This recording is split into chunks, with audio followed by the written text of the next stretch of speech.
Bom, senhoras e senhores, para moderar os trabalhos do próximo painel, convidamos a vice-presidente do FONACAT e presidenta da Associação Nacional dos Especialistas em Políticas Públicas e Gestão Governamental, ANESP, senhora Elizabeth Hernandes.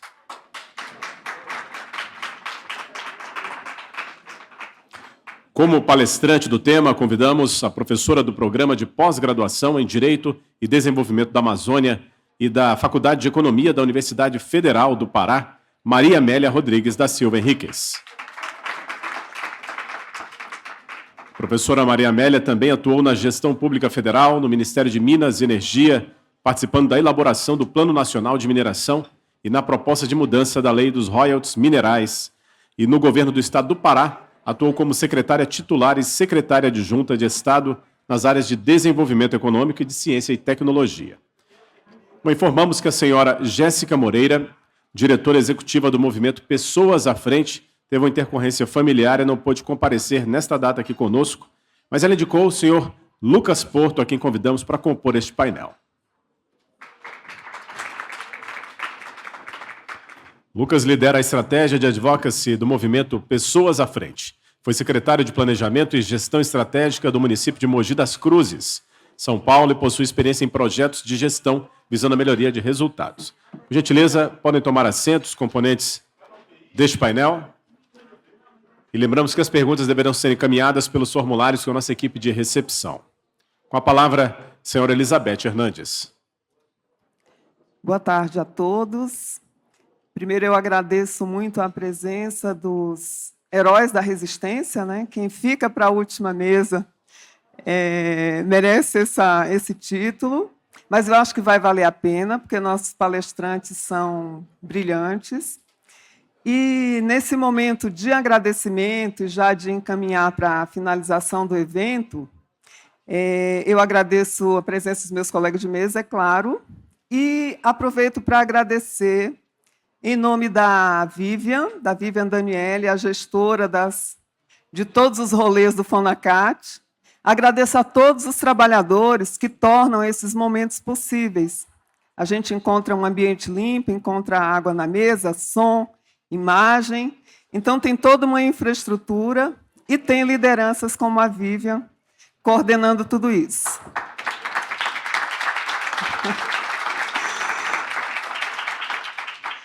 Porque nós estamos tratando de sustentabilidade e é para as pessoas que a gente busca essa famosa sustentabilidade. Então, já se discutiu muito nesse evento a sustentabilidade a partir de vários pontos de vista. Já discutimos ao longo do dia, já esgotamos, digamos assim, sustentabilidade, tecnologia, e eu ouso me repetir que a gente está falando de sustentabilidade a partir do ponto de situação insustentável a que nós chegamos, que é aquilo que ontem à noite eu falei, do jeito que está, não dá para ficar.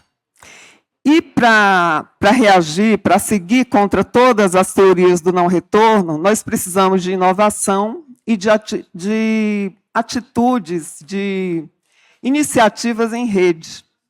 E quando eu falo de rede, eu sempre falo de mulheres. Por quê? Primeiro, porque a minha obrigação aqui no FONACAT é falar do ponto de vista das mulheres. Quando eu cheguei no fórum, nós éramos minoria, continuamos minoria, mas a gente tem aumentado a quantidade de mulheres que representam categorias de trabalhadores do serviço público. Então, é a partir desse lugar que eu gostaria de falar. E vou ser breve, claro, e vou destacar 3 pontos antes de passar a palavra para os nossos palestrantes. E o ponto 0 é esse de que a gente precisa das atitudes do dia a dia para pensar em sustentabilidade, reduzir o uso de plástico, reduzir o consumo de proteína animal, etc. e tal, precisamos. Mas a gente sabe que a responsabilização é coletiva. A gente sabe que nós chegamos aqui coletivamente e nós, com as nossas inovações que começaram na Revolução Industrial, a gente está chegando nesse ponto da insustentabilidade, mas que a gente é capaz de pensar em soluções para sair, né, para literalmente sair do outro lado, e essas soluções passam pelo trabalho no setor público. E sobre os 3 pontos que eu vou ressaltar antes de passar a palavra para os palestrantes, são os seguintes. Primeiro ponto de inovação em sustentabilidade. Trabalhar por igualdade de gênero nos cargos de direção da gestão pública. Afinal de contas, os milênios de mando masculino, eles nos conduziram a indicadores de impacto que não são muito positivos. Segundo, trabalhar por igualdade de gênero nos cargos de direção política do Estado, elegendo mulheres que demonstrem capacidade de propor projetos sustentáveis. E essas mulheres existem em qualquer parte do espectro político. À esquerda, à direita, no centro, seja lá o que se defina como centro. E terceiro, e não menos importante, trabalhar para incluir todas as mulheres nos processos decisórios, desde a síndica do condomínio até a presidência da República. Então, eu não quero me alongar, e, dito isso, passo a palavra para os nossos palestrantes. Muito obrigada.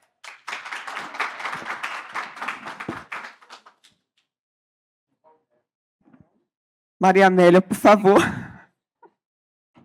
Uma boa tarde para todos os heróis da resistência aqui, né, que ficaram até agora. É a primeira vez que eu estou aqui no Congresso da FONECAT. Eu queria expressar a minha gratidão, principalmente para a Vivian, que foi quem me contactou, agradecer aqui ao presidente, Rudney Marques. Aprendi muito, eu estou aqui desde ontem. Essas diferentes falas tiveram alguns eixos assim que eu gostaria de ressaltar, fios condutores importantes. Eu acho que a mensagem, né, a gente que está fazendo a mesa final, é uma espécie de síntese. Eu fiz uma apresentação aqui, mas dá vontade de comentar tudo que foi falado até então. Mas uma coisa que ficou... Muito se falou da era digital, da inteligência artificial, da importância dessa revolução tecnológica que está mudando todas as esferas da vida, e no setor público não é diferente. Mas eu acho que a principal mensagem que ficou muito clara é a mensagem da ética. Você, por trás de um processo eletrônico, você tem seres humanos conversando, que tem que ter empatia, que tem que pensar no próximo, que tem um olhar caridoso, que tem que pensar com amor no seu semelhante. Eu acho que essa mensagem foi, basicamente, todas as falas tocaram nesse ponto. Quer dizer, você tem uma embalagem tecnológica, mas a gente nunca deve esquecer, enquanto agentes públicos, que faz a diferença, que constrói esse Estado e que, por consequência, constrói esse país, seres humanos falando com seres humanos. Eu acho que esse é um ponto que ficou muito marcante aqui para todas as falas. Um segundo aspecto que também ficou muito marcante é que, por mais eficiente, eficaz que seja o Estado, mas o nível de complexidade dos problemas, e o Brasil é mais ainda, porque eu vou mostrar aqui alguns indicadores de iniquidade territorial e, por consequência, iniquidade de gênero, iniquidade de raça e iniquidade de todas as ordens, são problemas que o Brasil tem que enfrentar. E, para isso, ele tem que estar preparado, mas sozinho ele não vai muito longe. Então, acho que o ministro Anastasia terminou a fala dele falando da importância das parcerias, né? É aquele chavão que sozinho a gente chega mais rápido, mas junto a gente chega mais longe, e isso é verdade. E todos os cidadãos de boa vontade, tanto o terceiro setor, sociedade civil organizada, os empresários, trabalhar em cima de missões e de eixos de interesse comum. E um último aspecto também que ficou claro nessa corrida tecnológica, acho que a última mesa destacou isso, a importância do fomento às startups, a criação de inteligência e de capacidade do Brasil, para a gente não ser simplesmente um tomador de tecnologia, mas um provedor de tecnologia, que o Brasil tem toda a capacidade para isso, né? Então, a minha fala vai ser um pouco diferente das falas. Essa é a minha síntese, essa foi a minha leitura desse seminário. Aprendi muito com todos vocês. Fiquei muito feliz de voltar aqui em Brasília. Morei quase 10 anos aqui. E eu sou daquele tipo, né? Porque Brasília é bem assim, ou você ama ou você detesta, né? Eu sou da turma que ama Brasília. Criei minhas filhas aqui e fui muito feliz aqui na época que eu trabalhei. Então, vou falar um pouco de sustentabilidade. O tema que foi me dado é um tema muito desafiador, né?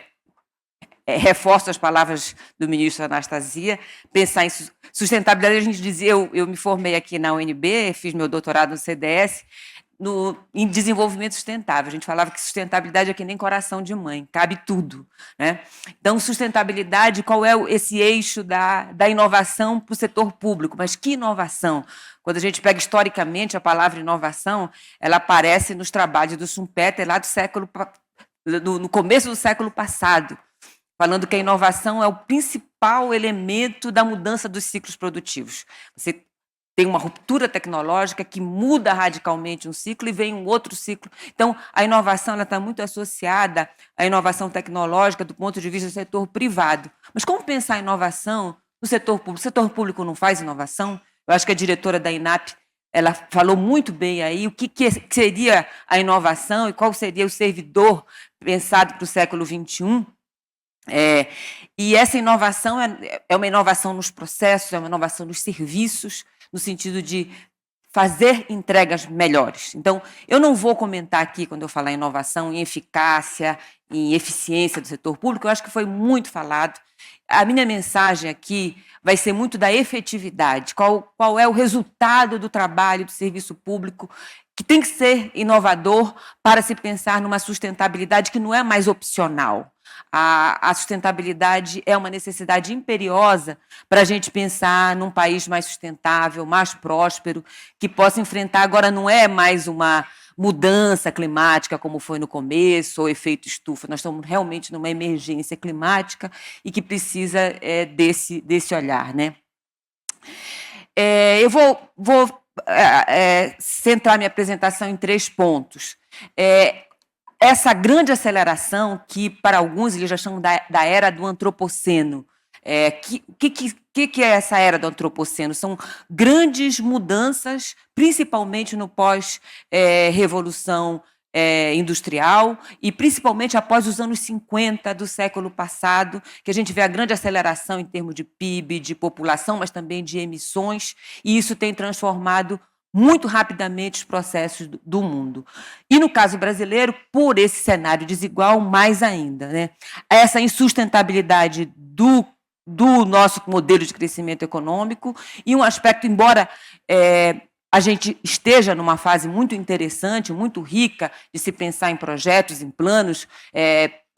Fiquei muito feliz do Ministério da Fazenda, coisa que era impensável, estar fazendo um plano de transformação ecológica, um plano e um pacto dos 3 poderes para a transformação ecológica, era uma coisa impensada há 5 anos atrás. Isso era uma coisa, na época que eu fiz meu doutorado, era chamado os biodesagradáveis, ou os ecochatos, né? Hoje em dia é o mainstream.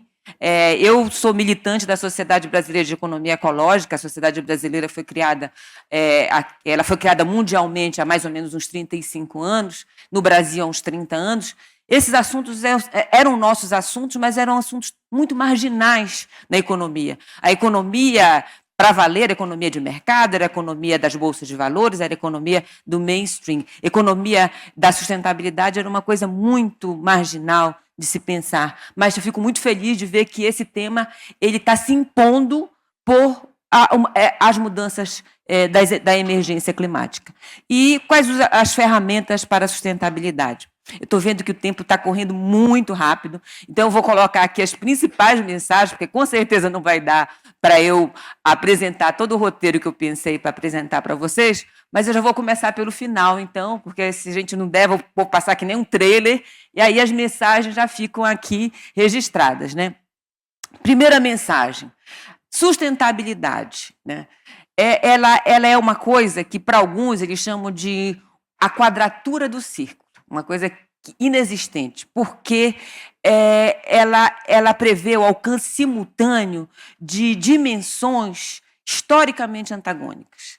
Você tem, por exemplo, regiões que são muito desenvolvidas economicamente, mas que você comprometeu todo o ecossistema. Eu visitei, por exemplo, o estado de Santa Catarina, que é um estado extremamente inovador, mas você vê ali que foi um estado da indústria do carvão, tem o rio Sangão ali em Santa Catarina, que o pH ali é 2. Então, você tem um avanço tecnológico, um avanço social, mas à custa de uma degradação ambiental muito grande. No meu estado, que é o estado do Pará, você vai ali na região do Marajó, é uma região extremamente preservada, belíssima, mas se você pega o índice de desenvolvimento sustentável das cidades, os municípios do Marajó estão nos piores, entre 5.570 municípios do brasileiros, os piores estão ali na região, porque você tem um baixo índice de renda per capita, um baixo índice de educação. Se você pega, por exemplo, regiões que são muito prósperas socialmente, aí você tem um atraso econômico. Então, alcançar essas três dimensões não é um desafio trivial. É bonito de se falar, foi incorporado nos discursos políticos, acadêmicos, intelectuais, nos planos de governo, mas é um desafio. Eu diria que ainda é uma utopia, apesar de ter quase mais de 30 anos de aparecimento, mas ele é um construto, é um vir a ser ainda. Outro ponto é a inovação. Como eu falei, ela surge muito dentro dessa perspectiva de ruptura do setor produtivo, mas que é necessário pensar ideias novas, em formas novas, de ter novas entregas mais eficaz, mais eficiente, que realmente gere efetividade no setor público. Então, inovar é ter uma perspectiva do que é o país, conhecer essas profundas assimetrias do Brasil, trabalhar para fazer um país mais justo. O setor público é o locus privilegiado para isso. Eu fiquei impressionada de ver o tanto de associações, federações e o alcance do setor público brasileiro. Eu acho que é muito preparado, fico muito feliz de ter uma federação que possa unir e difundir essas ideias, né? Considerando que nós temos um país de 203 milhões de habitantes, 76 milhões que vivem ainda abaixo da linha da pobreza. Eu acho que juntamente com o avanço das questões para conter a mudança climática, são as nossas emergências agora para essa década. Bom, essa imagem aqui da Terra foi quando o astronauta chegou na Lua, lá nos anos 60, e viu essa pequena bolinha azul, né? E isso gerou muitos trabalhos na época, nos anos 60. Inclusive, o Caetano fez uma música belíssima, né? Quando ele viu a primeira imagem da Terra, ele conta isso, ele estava preso. Quando ele estava preso, ele viu a Terra. Então, ele fez uma música muito bonita sobre essa imagem. Nessa época, nos anos 60, hoje essa é uma imagem recente, né, da NASA, mas eu queria chamar a atenção para esse autor, é o Kenneth Baldwin. Ele desenvolveu um trabalho que era chamado Economia do Astronauta com a Economia do Cowboy, e a necessidade de fazer uma mudança para a espaçonave Terra. Qual é o contraste que ele fala? Ele compara a economia do cowboy àquela economia que cresce ocupando novos espaços, ocupando novas áreas. Isso é visto como uma virtude ali, comparando, por exemplo, o avanço no oeste americano, né, que você cresce, aumenta o PIB, mas sempre crescendo, usando espaço, não tem limite no uso de recursos. Mas ele já via a necessidade ali nos anos 60, como que esses astronautas eles têm que viver num sistema fechado. E a Terra é um sistema fechado. Então, ele já é um precursor, nós estamos falando aí de quase 60 anos atrás, da necessidade de se pensar numa economia circular e da fragilidade também dos seres humanos, não do planeta. O planeta tem 4 bilhões de anos, né? Quando a gente fala, não vamos salvar, o planeta ele se adapta.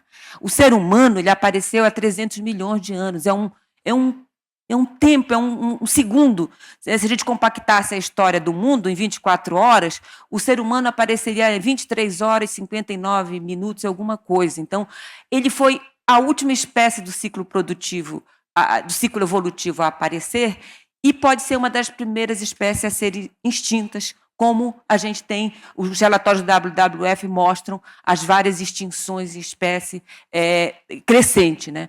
O último relatório do WWF fala que, em termos, já quase 70% da quantidade de espécies de vida selvagem tem diminuído desde os anos 70 para cá, que eles mensuram. E na América Latina isso é muito mais.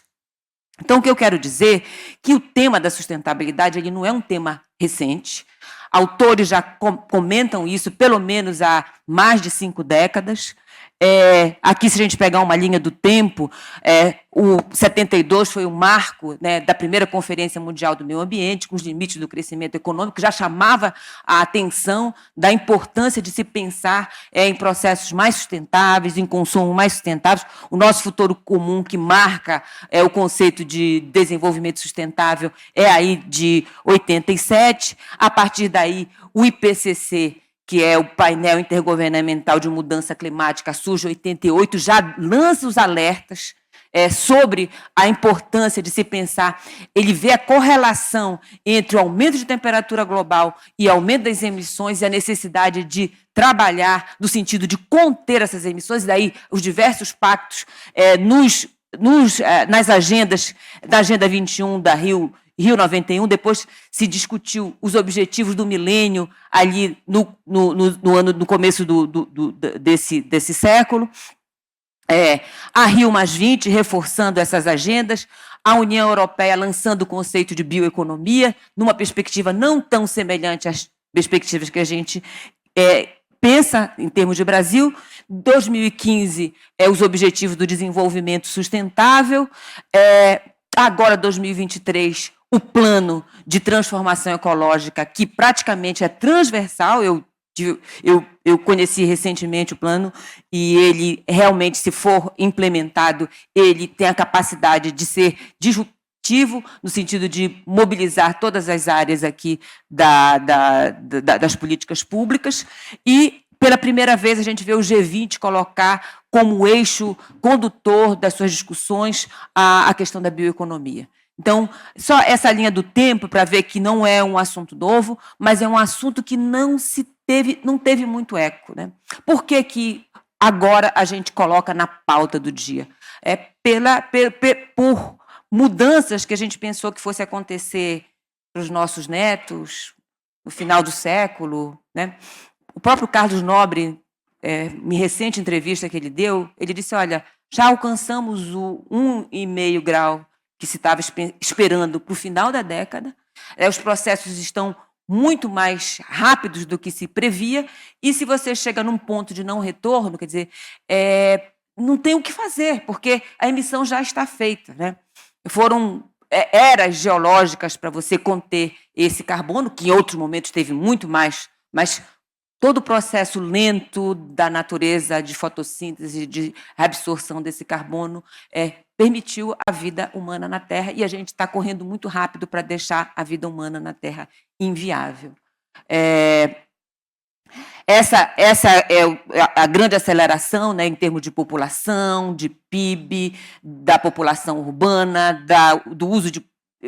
Por onde a gente olha nessas tendências socioeconômicas, essa curva exponencial desse jeito.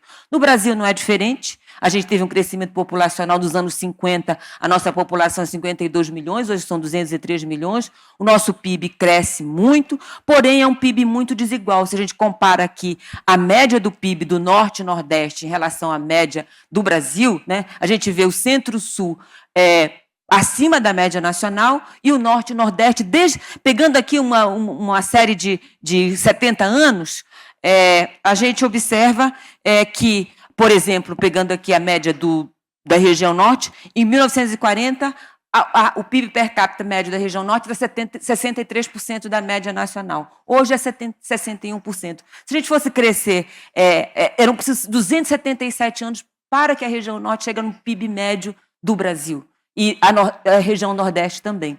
Por onde a gente olha a configuração do mapa do Brasil, a gente vai ver um Brasil dividido. Eu estava conversando com um colega há pouco, eu fiz parte do meu doutorado no Canadá. E no Brasil, a minha hipótese era estudar municípios mineradores. Será que municípios mineradores é uma coisa positiva, negativa para a região? Então, eu peguei uma amostra de todas as regiões brasileiras. Mas eu observei que, a depender se o município estava no Norte e Nordeste, tinha um comportamento. No Sul e Sudeste, tinha outro comportamento. Então, essa configuração geográfica do Brasil, ela muda as tendências. E no Canadá, né, nas províncias aí de leste a oeste, era tudo muito igual. O nível de educação era semelhante, o nível de renda per capita era semelhante. Então, o efeito era muito parecido. No Brasil, não. Esse aqui é o dado do Produto Interno Bruto.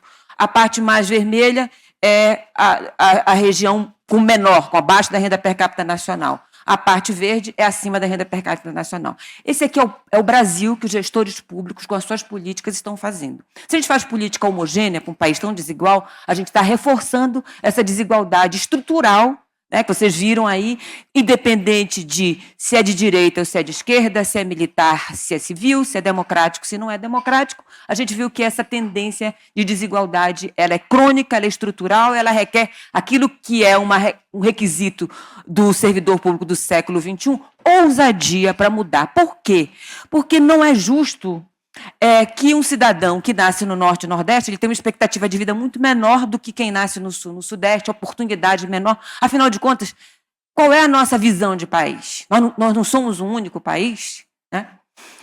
Aqui o tempo já está muito estreito, mas se a gente pega aqui Bolsa Família, Estado de Santa Catarina, 23% da população que está inscrito no CadÚnico, 1.800.000 pessoas. No meu estado, Pará, quase 70% da população está no Bolsa Família.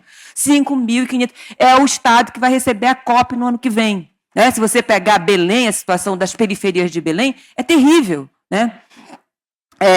Aqui, quando você vai ver o mapa água limpa e saneamento, é a mesma coisa. Né? O verde é o melhor. Né? Tem regiões aqui que não tem 10% de acesso ao saneamento. O índice de progresso social, eu estou colocando diferentes métricas, não é só a métrica, o progresso social que mensura necessidade básica, fundamento de bem-estar, oportunidades também. Jovens de 15 a 24 anos que nem estudam nem trabalham, de novo. Né? Quando você olha pelo lado, por o lado das tendências do meio ambiente, a mesma coisa do antropoceno também. Você tem emissões de dióxido de carbono crescendo exponencialmente a partir dos anos 50, o aquecimento da temperatura, acidificação dos oceanos, perda de floresta tropical, perda de biodiversidade. E como é que é no Brasil? Em 85, nós tínhamos os dados do MAP Bioma recente, que mostra dados de quase 40 anos, 68% de floresta. Hoje nós temos 59% de floresta. Nós estamos perdendo 0,5% ao ano de floresta. É insustentável isso. Você pega o meu estado, Pará, que vai ser a sede da COP, em 85 tinha 90% de floresta. Hoje nós temos 74% de floresta.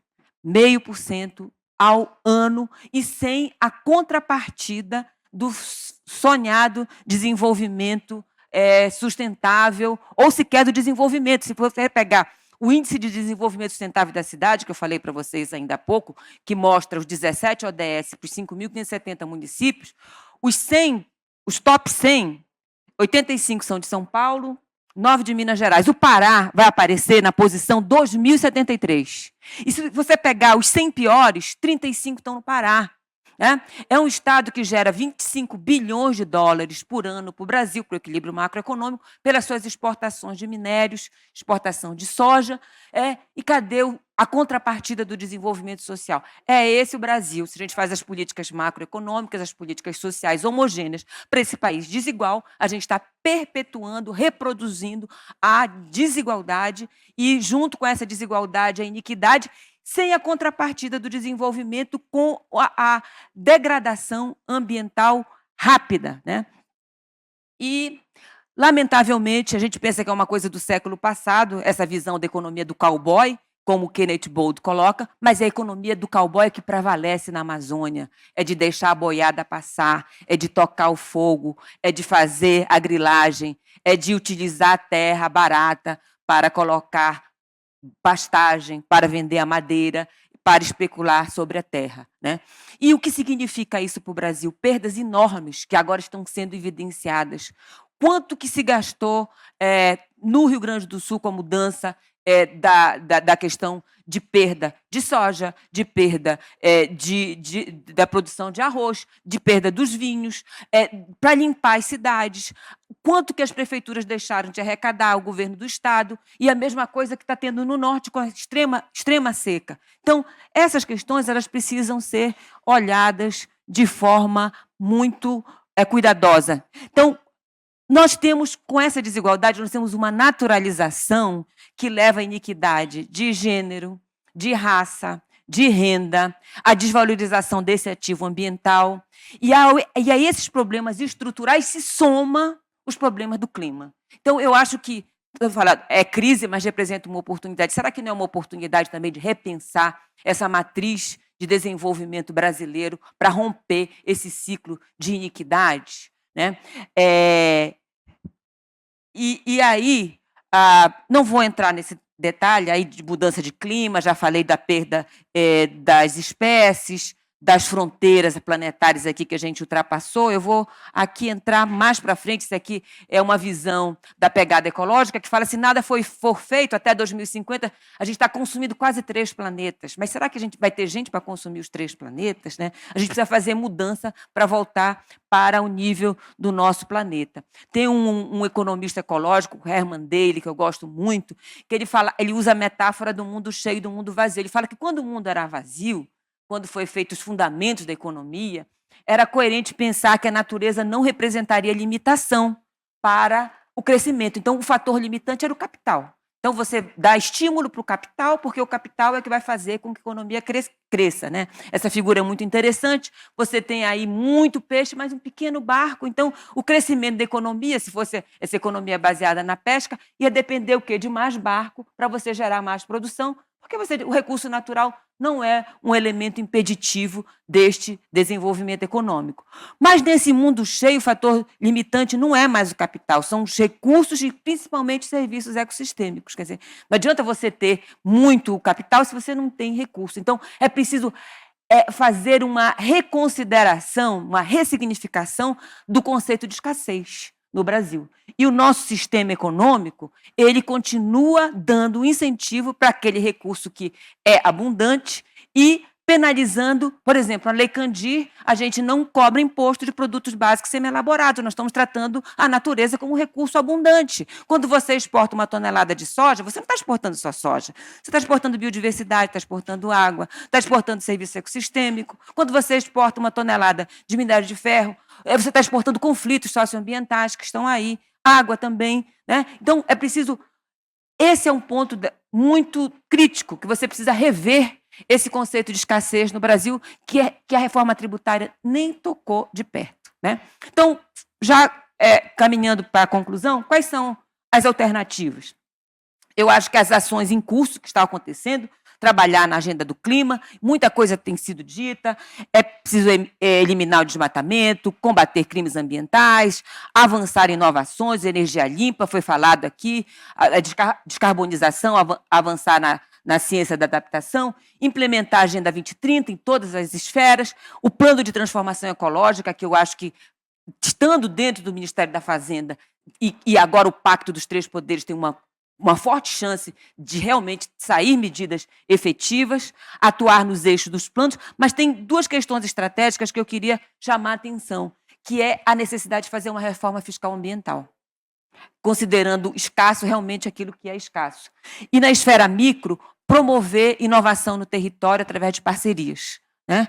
Esse aqui é a estrutura do plano de transformação ecológica, recomendo fortemente olhar, não vai dar tempo da gente falar sobre ele. Aqui é um pouco dessa ideia da reforma ambiental fiscal, que também o meu tempo já esgotou, não vai dar tempo de falar, depois a gente pode conversar nos debates. E, para fechar, eu gostaria de chamar a atenção dessas parcerias, né, da importância, que a gente fala do triângulo mágico aí, quem ganha é a sociedade, né, os governos trazendo seus instrumentos de política, infraestrutura, os fundos, suporte orçamentário. As empresas precisam demandar, o papel da academia é importantíssimo nessas inovações, né? Me colocaria à disposição para isso também. Então, a nossa mensagem final, para inovar com sustentabilidade, é indispensável ter uma perspectiva ampla de Brasil, enfrentar as profundas assimetrias regionais, trabalhar para romper com esse ciclo perverso de crescimento insustentável e desigual, a fim de construir um país mais justo e próspero. Os servidores públicos são os agentes que fazem o Estado, portanto, são centrais nessa missão. Essa é a minha mensagem para vocês. Muito obrigada.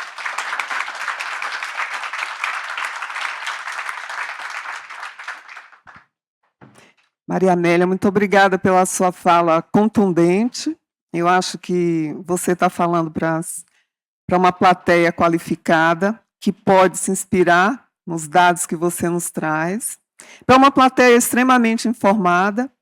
E, durante a fala dela, eu lembrei do Drauzio Varela, muito conhecido, e do Krenak. O Krenak fala, a gente precisa encarar esse discurso de fim de mundo, mas não deve aceitá-lo. E se nós trabalhamos no Estado, a gente ainda tem condição de fazer alguma coisa. Rodrigo, olha aí, a reforma fiscal ambiental agora está contigo. E, para não me alongar mais, não abusar do tempo do pessoal que resiste heroicamente, eu vou passar para o Lucas Porto.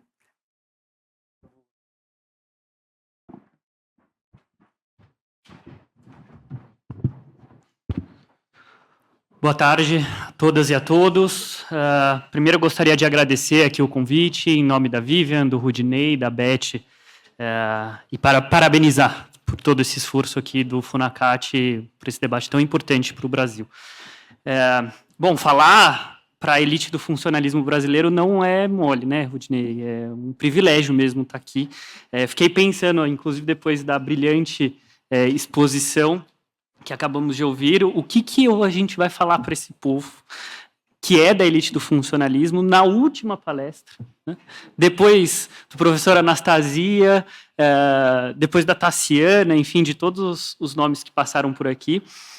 Mas vou tentar passar por 4 pontos que eu acho que nós, do Movimento Pessoas à Frente, entendemos ser importantes, relacionados à inovação e, sobretudo, inovação no serviço público, quando a gente olha para as pessoas. Sendo bastante sincero, me preocupa um pouco. Eu sou, como o professor Anastasia trouxe, que ele é um dinossauro, né, nas palavras dele, em relação à tecnologia. Eu, apesar da idade, também sou um dinossauro e tenho um pouco de medo dessas questões de inteligência artificial, e não me furta pensar naquele filme de 99 do Matrix. Então, temos uma responsabilidade de não nos tornarmos uma Matrix, né?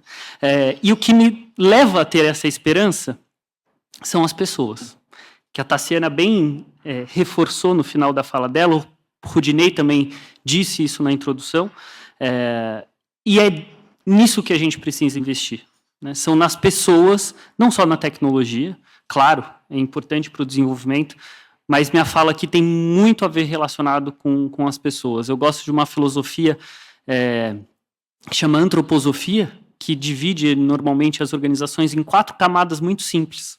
A identidade da organização, relacionada à missão, objetivos, os processos, os recursos e as pessoas. Se a gente tirar os objetivos, a missão, se a gente tirar os recursos, se a gente tirar os processos, as organizações funcionam durante um tempo, com sérios problemas, mas funcionam. Mas se a gente tirar as pessoas das organizações, a organização acaba no mesmo momento, não existe. Então, tudo que a gente pensa em relação à inovação é sim relacionado às pessoas, é a força motriz de tudo, é a força propulsora, nuclear de tudo que a gente fala sobre inovação. E já fica até a provocação, Rudinei, para talvez o 9º fórum do Funacate ser sobre gestão de pessoas no setor público, não poderia deixar de fazer essa provocação propositiva. Mas passando aqui rapidamente por esses 4 pontos, ficou muito claro nessa palestra que a gente acabou de ouvir a necessidade de inovar. Vou pular até para a minha fala final, professora, que está relacionada ao conceito, para mim, chave de inovação, que é pessoas mobilizando pessoas para atingir resultados imperativos para a democracia e para a vida humana. Ficou muito claro por que a gente precisa inovar. A professora mostrou aqui por dados e A mais B da necessidade. Eu tinha separado um dado complementar à apresentação, professora, que é em relação à concentração de renda no Brasil. 1% da população brasileira concentra aproximadamente 28% da renda. 0,1% dos mais ricos concentram aproximadamente 12% da renda. Isso é muito mais do que a média da OCDE. Então, a gente tem graves desafios da desigualdade, como a professora bem colocou, que se transbordam nesses desafios também ambientais. Temos 9 milhões de pessoas ainda passando fome no Brasil. Estamos em 2024, temos 9 milhões de pessoas passando fome no Brasil. Isso reduziu drasticamente nos últimos anos, mas ainda é um número bastante assustador, no mínimo, e preocupante. Então, é muito clara a necessidade de inovar. E aí, para deixar bastante claro, né, o conceito de inovação para qual o movimento Pessoas à Frente entende e pesquisa. Apesar de ter várias concepções e estudos sobre isso relacionadas à inovação de processo, inovação no serviço, inovação na gestão, acho que recorrer à origem, ao que é simples, é sempre bom. Que é o conceito original de quem começou toda essa teoria de inovação, que é o Schumpeter, que é alocar recursos de formas diferentes para gerar valor público. A professora muito bem explicitou aqui da importância da geração do valor público. Não há inovação se não gerar valor público. Quando a gente fica pensando em nossas organizações de fazer as coisas diferentes, mas que não gerem valor público, isso não é inovação. A gente precisa ser apaixonado por esses resultados que vão enfrentar essa realidade posta tão bem aqui há pouco. E por que a gente não inova mais? Quais são as principais barreiras? Tem diversas, né? Vários estudos da OCDE trazem essas questões e essas barreiras. Não vou me focar aqui, não vou me concentrar nas barreiras externas e concretas, né, como recursos, a própria tecnologia. Isso, evidentemente, são barreiras para a inovação. Falta dinheiro, né, para a gente poder inovar mais. Mas o que é importante aqui da nossa perspectiva, como eu comecei dizendo, da inovação relacionada a pessoas no serviço público, existe uma insegurança jurídica muito clara, né? O professor Anastasia trouxe isso ontem em sua palestra aqui, e, de fato, né, não existe uma tolerância ao erro de maneira estruturada no setor público. A gente é muito intolerante ao erro. Imagina, para chegar nesse nível de inteligência artificial que a gente discutia aqui há pouco, antes do coffee break, quantos testes, quantos erros não foram precisos acontecerem? Então, para a gente ter inovação de fato no serviço público brasileiro, a gente precisa mudar uma concepção, que é ter uma margem de tolerância ao erro. Inclusive, envolver os próprios órgãos de controle nisso. Como que a gente garante essa segurança jurídica? Em segundo lugar, o esforço individual. Parece que a inovação sempre ou sempre fica a cargo de um esforço individual dos chamados empreendedores públicos, em que pese seja uma nomenclatura importada do setor privado. Essa palavra, essa expressão, empreendedores públicos, significa muito. Né? Dá esse sentido de pessoas que estão querendo fazer diferente dentro do serviço público, mas que carecem da estrutura de incentivo para que essa inovação seja sistêmica.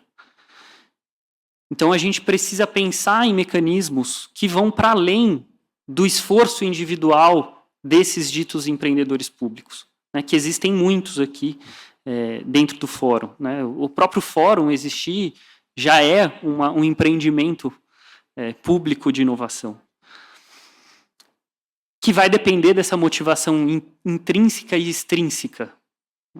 Diversas teorias da motivação falam sobre isso, né?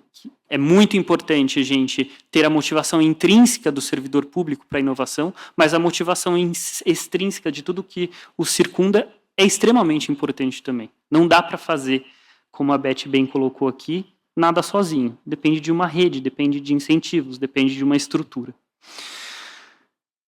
E um terceiro ponto importante da gente superar essas barreiras para a inovação no serviço público está relacionado ao nosso processo de aprendizagem. Assim como tolerar o erro é importante, ter segurança jurídica para fazer isso acontecer, a inovação é um fruto de um processo. Não dá para começar tudo de novo. Não dá para começar as políticas públicas todas novamente quando muda o governo, eventualmente. A inovação é um processo contínuo de aprendizado. Julgo que a gente, enquanto sociedade brasileira, a gente é um pouco relapso em relação a essa questão de gerenciar os nossos aprendizados, aprender com a história. A gente tem dificuldade de aprender com o nosso próprio processo. Isso é muito importante de ser endereçado, né? E é uma barreira. Se a gente não melhorar a nossa cultura e dar os incentivos para que a gente possa ter um processo de aprendizagem relatado, conversado, dialogado, é difícil a gente avançar na inovação. E um último ponto que está relacionado muito também a pessoas, isso vai me permitir ir para o meu a última consideração, que geralmente, eu, inclusive enquanto ex-secretário municipal, insistia muito com a minha equipe para a inovação, e numa ocasião, quando eu estava ainda fazendo em 2014 um projeto de digitalização na Secretaria de Meio Ambiente do Rio de Janeiro, o objetivo do projeto era digitalizar o processo, alguns processos da Secretaria de Meio Ambiente. E existiam diversos setores nessa secretaria, lá em 2014, que as pessoas eram responsáveis por simplesmente, importante naquele momento, mas a atividade das pessoas era carimbar o papel dos processos e distribuir os processos físicos para a secretaria. Quando o projeto de digitalização veio, é claro que teve resistência desse setor, é evidente. Então, o que impede, às vezes, ao mesmo tempo, a inovação acontecer no setor público, o que é normal, e não é só no serviço público, é o medo do desconhecido, do incerto, ou o medo de perder algo. De novo, a inovação muito relacionada ao componente essencial que é pessoas. Notem que pessoas é tanto talvez a fonte de resistência, como também a principal fonte de solução para a inovação. E é importante a gente olhar para isso, para as pessoas com essa honestidade, com essa atenção de que em processos de inovação haverão resistências, normal. Porque as pessoas têm medo do incerto, têm medo de algumas perdas. E cabe a nós, líderes, a vocês que ocupam posições de liderança em carreiras exclusivas de Estado, que são importantes para pensar o Estado brasileiro, olhar e endereçar isso de maneira bastante honesta. Quem não fica com incertezas e dúvidas frente ao futuro que está por vir, com todo esse avanço da inteligência artificial? Todos nós. A gente precisa olhar com honestidade para essas incertezas e ter um plano de ação. E tratando mais especificamente, encaminhando para o fim, o Movimento Pessoas à Frente, como uma organização da sociedade civil suprapartidária, muito em linha do que a gente acabou de escutar também, em colaboração com o governo, enquanto um centro de pesquisa, de construção de propostas para o serviço público brasileiro. A gente acredita que a inovação relacionada ao serviço público brasileiro gira em torno de principalmente 3 pontos. Um serviço público mais diverso, como a Beth bem disse aqui no início. Não há possibilidades de inovações acontecerem se a gente não tiver pessoas diversas no serviço público. Os problemas são muito complexos para que sejam encarados com o mesmo perfil de pessoas. E a gente tem diversos exemplos para isso, já acontecendo, já diversas inovações. O CNJ, a Justiça Brasileira, está fazendo avanços muito importantes nessa questão da liderança feminina. Existe uma pesquisa do BID, inclusive, dentro dessa problemática que a Beth bem colocou, que dentre 15 países latino-americanos, essa pesquisa do BID aponta que o Brasil é o 15º, ou seja, o último lugar, na quantidade de mulheres em cargos de liderança. Então a gente está muito mal. Não é que a gente estou comparando o Brasil com Europa, Dinamarca. Não, eu estou comparando com o Brasil com os nossos vizinhos. Então a gente está muito mal mesmo nessa questão de mulheres na liderança do serviço público. 37% só, apesar das mulheres serem maiorias na sociedade brasileira, 37% dos cargos de liderança na administração pública federal é ocupado por mulheres, 11% por mulheres negras. Não é representativo da sociedade brasileira. Não é diverso. Isso obriga a gente a olhar para a composição das nossas equipes. Eu fui...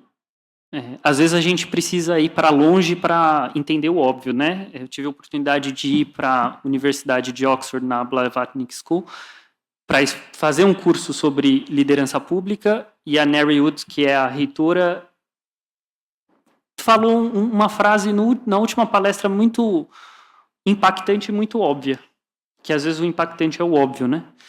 Que para enfrentar desafios complexos, como o mundo de hoje, a gente precisa ter pessoas diversas na nossa equipe.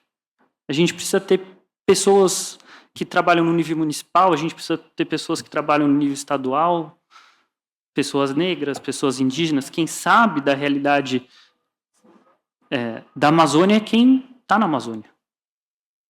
Quem morou na Amazônia, quem trabalhou na Amazônia. Não dá para pensar a Amazônia sem pessoas da Amazônia. Então, essa questão da equidade de gênero, da equidade racial, de fato, é uma questão urgente e importante para a inovação no serviço público. Não há inovação no serviço público sem pensar nessas questões.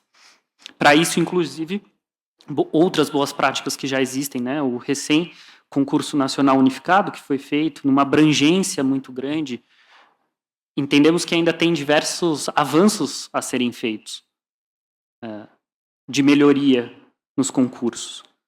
Mas o fato de levar o CNU para todo o território nacional, para centenas de cidades, foi muito importante para tentar capturar essa diversidade.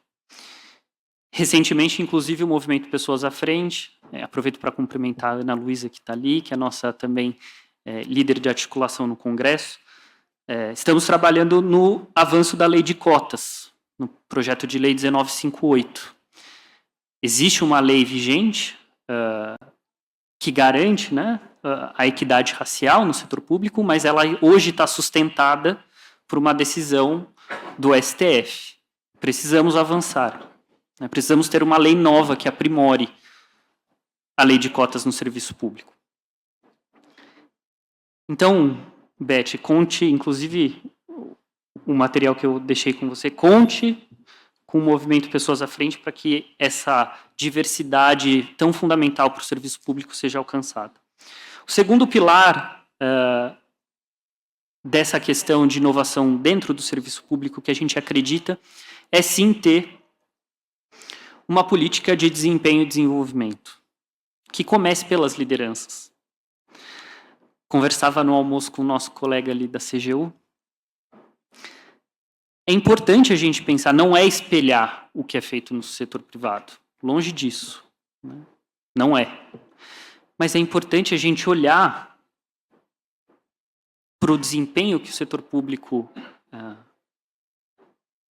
alavanca ou produz em conjunto com o setor privado, com as universidades, e pensar como que o funcionalismo vai olhar para esses resultados. Afinal, se tivesse tudo bem, né, nos indicadores, se nosso cenário fosse talvez como o da Dinamarca ou da Suécia, a gente não teria necessidade de ficar 1 dia e meio praticamente aqui discutindo. Então é importante a gente discutir sobre desempenho e desenvolvimento, de uma perspectiva, inclusive, correlacionada. O Lidera.gov, iniciativa do governo federal, é um exemplo de inovação que já acontece. Uma iniciativa do MGI. Mas é muito importante que as lideranças deem um exemplo. É muito importante que a gente pense o desempenho institucional das secretarias, dos ministérios, a partir de resultados institucionais finalísticos que a gente quer atingir. E que esse exemplo comece pelas lideranças. Que as lideranças tomem a frente para bancar esses resultados institucionais. E, por fim, um pilar de transparência, de gestão e transparência de dados. Entendemos que não é possível, isso foi dito pela Tassiana aqui também, não é possível fazer inovação sem gestão e transparência de dados. De novo, o governo federal inova já nesse sentido, pelo Observatório de Pessoal. Tem muito a avançar. Tem dados que a gente não consegue capturar, pelo menos não para a sociedade civil. Tem dados que não estão organizados a ponto de também ter uma transparência. Se a gente não conhece, se o Estado não conhece em profundidade o próprio corpo funcional, como que a gente consegue fazer gestão de pessoas para entregar a inovação? Então, essa gestão de dados e a transparência deles é um outro pilar e um outro caminho pelo qual a gente acredita que não vai ser possível fazer inovação se a gente não tiver isso. Por fim, a OCDE coloca em um outro estudo o Brasil como 30º dentro de 37 países em políticas de gestão de pessoas. Uma pesquisa recente, com 37 países, colocou o Brasil em 30º. Ou seja, de novo, a gente não olha com devido cuidado para quem produz a inovação. No movimento a gente brinca, e me perdoa a palavra, mas no movimento a gente brinca que o tema de gestão de pessoas não é sexy. E não é mesmo, de fato, né? Porque é uma coisa muito interna ao Estado, difícil de explicar, não é uma coisa que as pessoas querem discutir. Mas, ao mesmo tempo, é fundamental, porque sem as pessoas a gente não consegue fazer nada do que a gente está pretendendo de resolver esses problemas. Então, por fim, já que eu comecei pelo final, citando que a conclusão disso tudo é que a inovação se resume em pessoas, mobilizando pessoas para atingir resultados urgentes e imperativos. E até gostei muito do que a deputada, nossa colega e amiga aqui, deputada Érica, trouxe ontem, até no espírito poético, para a gente não terminar de maneira pessimista, até porque tem muitas inovações acontecendo.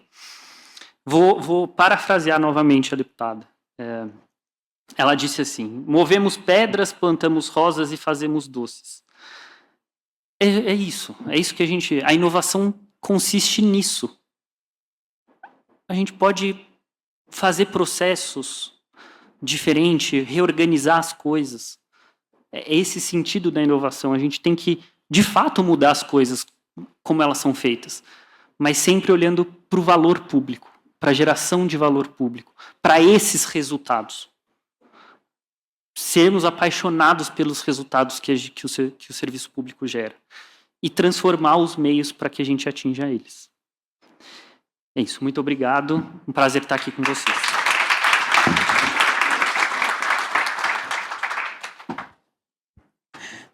Obrigada, Lucas. A minha tarefa é muito ingrata, porque o tempo urge há perguntas. Eu tenho mais várias perguntas minhas, porque vocês trouxeram um material muito rico. Então, eu vou combinar o seguinte, eu vou fazer as perguntas da plateia, a gente encerra o evento, depois a gente senta para conversar.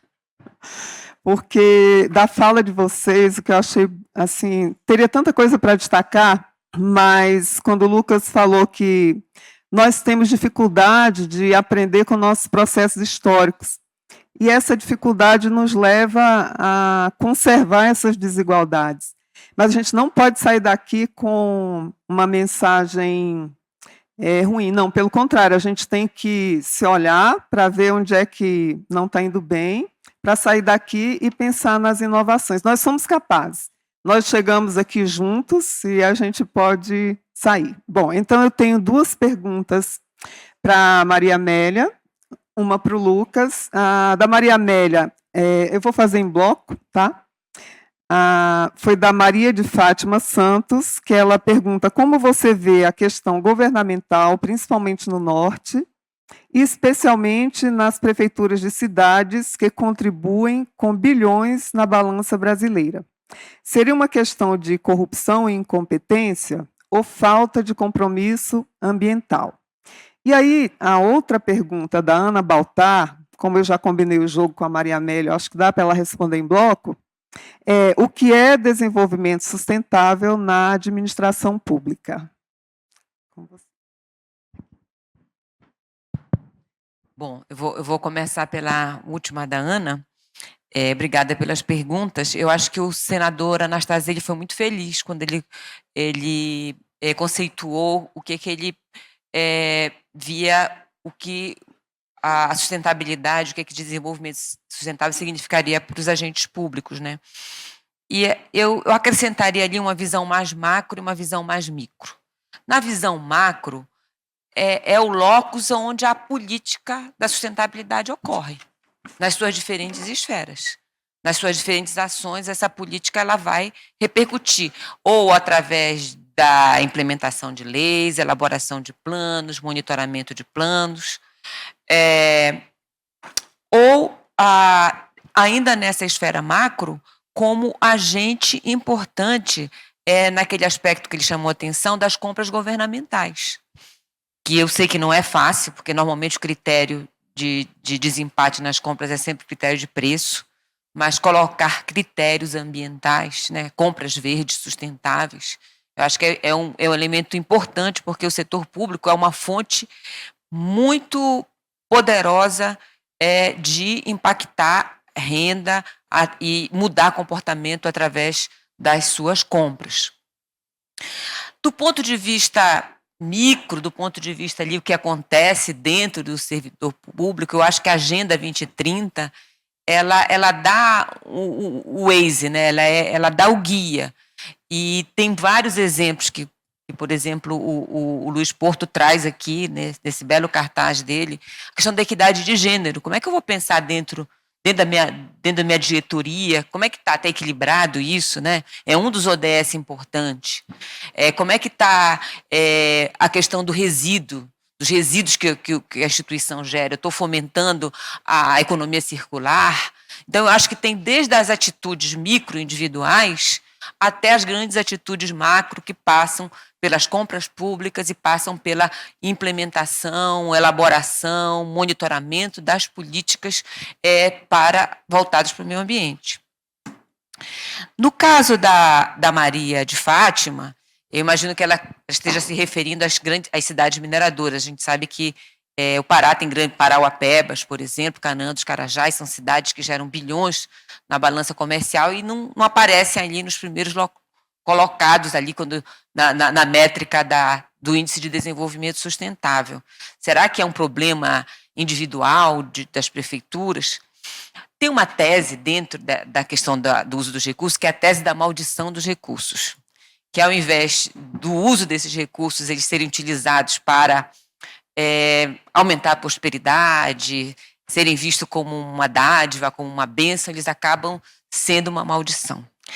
E quando você tem, normalmente, aqui deve ter muitos representantes dos órgãos de controle, eles que o digam, porque onde você tem muito dinheiro fácil, muito dinheiro farto, você tem muitas tendências de mau uso, né, por várias razões. Por exemplo, essas prefeituras que são mais ricas, naturalmente, os processos licitatórios já vão com um plus. É muito diferente quem faz uma compra, uma licitação numa prefeitura com a de Parauapebas e a outra de Eldorado, Carajás, por exemplo, está ali pertinho, que é uma prefeitura pobre. Então, com certeza vai ser, se for a mesma empresa que vai apresentar uma proposta, vão ser propostas, com certeza vão ser diferentes.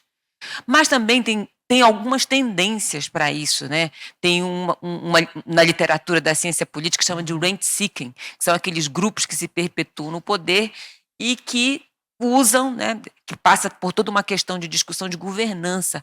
Hoje tem toda uma linha de pensar um antídoto para essa maldição dos recursos, a boa governança pública, que não é só a transparência, a participação social, mas também uma indicação, né, do que fazer. Uma indicação, aí também é uma indicação macro. Nesses municípios, por exemplo, o que eu vejo é que você tem vários pequenos municípios mineradores, o que eles vão fazer com esse horror de dinheiro, né? Sem uma orientação, talvez, uma coordenação macro daquele território, o que eu vou fazer. Muitos municípios estão criando distritos industriais, ali disputando uns com os outros, que você não vai ter capacidade de atrair tantas empresas, ou investindo maciçamente na parte mais de infraestrutura, mas sem uma perspectiva daquilo que deveria ser, por exemplo, a utilização dos royalties da mineração, que é a ponte entre o presente e o futuro, porque é um recurso não renovável. E não renovável não só porque esgota, né? Nós estamos vivendo hoje numa época de tão profunda mudança tecnológica que você não sabe se daqui a 5 anos o mundo vai estar consumindo tanto minério de ferro quanto está consumindo hoje. A gente já está vendo que as tecnologias disruptivas são cada vez mais desmaterializadas, né? O que significa isso em termos dessas regiões produtoras? Então, você pode ter um esgotamento, tanto pelo esgotamento finito, que o bem mineral é finito, mas também por obsolescência tecnológica, pelo uso de outros substitutos. Então, esse recurso que ele recebe hoje deveria ser a ponte entre o presente e o futuro. E não é. Então, aí caberia uma discussão muito à parte sobre a questão de governança, sobre os antídotos para isso, sobre as políticas públicas, sobre as orientações de política. Na época que eu estava no Ministério de Minas, a gente discutiu a política 13.540, que foi a mudança da compensação financeira, colocamos 2 dispositivos ali, que um dispositivo era dar plena transparência para o uso desse recurso, e o segundo dispositivo era pelo menos 20% aplicar em ciência, tecnologia e inovação em processos sustentáveis. Mas isso se choca também com o Pacto Federativo. Então, são questões bastante complexas, que não é simplesmente dizer ele não tem compromisso ambiental ou ele é corrupto, mas tem a própria natureza, a própria atividade, né? A gente sabe que, por excelência, aí nesse ponto é preciso repensar também o modelo econômico, porque o modelo extrativista ele leva a esse tipo de conduta. O modelo, por excelência, que cria uma classe média que defende a democracia, que tem melhores salários, que tem melhores preparos em termos intelectuais, é a indústria de transformação. A gente tem que pensar em agregar valor aos produtos e não só reproduzir o ciclo do extrativismo. Mas eu acho que isso é uma outra conversa para outro papo. Obrigada, Maria Amélia. Vamos lá, pessoal, a gente está quase acabando. Vai ter mais uma pergunta para o Lucas, depois o Rudinei vai fazer um breve encerramento, não sei se o mestre de cerimônias conduz, né? Ok. Lucas, a pergunta para você, além de todas as que eu queria fazer, mas eu só vou poder fazer essa aqui, de que forma a inteligência artificial poderia causar danos na gestão pública? Essa pergunta veio da Ana Baltar. Bom, Ana, eu assim, não sou um especialista em inteligência artificial, mas até pelo que a gente aprendeu aqui nesse 1 dia e meio, acho que fica clara, alguma coisa clara, né, sobre os possíveis danos que podem causar, né? A mesa, inclusive, anterior aqui, antes do COF, tratou muito disso, de vazamento de dados, né, falta de privacidade, esses dados serem usados para fins não muito republicanos, digamos assim, né, democráticos, fake news, enfim, né, acho que estamos vivendo, talvez, inclusive, alguns danos que são para a sociedade, mas que se revertem também, né, para a administração pública, para a gestão pública. Eu diria que acho que o que a gente está vivendo, né, há autores que dizem de uma ruptura, ou de uma ameaça democrática, enfim, de certa forma, a inteligência artificial tem um papel nisso, mas acho que a gente não pode se focar nisso, né, nesses danos. Tá aqui a gente aprendeu com a Tassiana, com o nosso colega da Espanha, que existem diversas formas, regulamentações, procedimentos, enfim, que tentam extrair o melhor da inteligência artificial, né? Não é por conta de possíveis danos que a gente não vai avançar nessa pauta, até porque senão, como eu sempre digo, na vida tudo tem um lado bom e um lado ruim, né? Tudo existe externalidades negativas, e não é por conta delas que a gente vai ficar imóvel. Então devemos avançar, mas justamente tomar os cuidados, fazer a gestão de risco, criar regulamentações, agências e assim por diante, capacitar os servidores para que a gente possa ter um desenvolvimento mais acelerado e benéfico a partir da inteligência artificial. Bom, gente, queria agradecer mais uma vez a audiência atenta de vocês, agradecer aos palestrantes que trouxeram tanto material para a gente pensar e para trabalhar. Acho que, bom, em seguida eu vou entregar os brindes para eles. E eu acho que a gente encerra essa parte da forma como começamos, lembrando realmente de poesia, de saber que nós, servidores de carreiras de Estado, ao longo dos anos, e apesar de todos os problemas com os quais a gente tem que se defrontar, nós somos mesmo capazes de arrancar pedras, mas de plantar roseiras e de fazer doce. Então, eu espero que a gente continue com essa disposição. Muito obrigada a todos. Bom, agradecemos aos painelistas, receberão agora os brindes e os certificados de participação.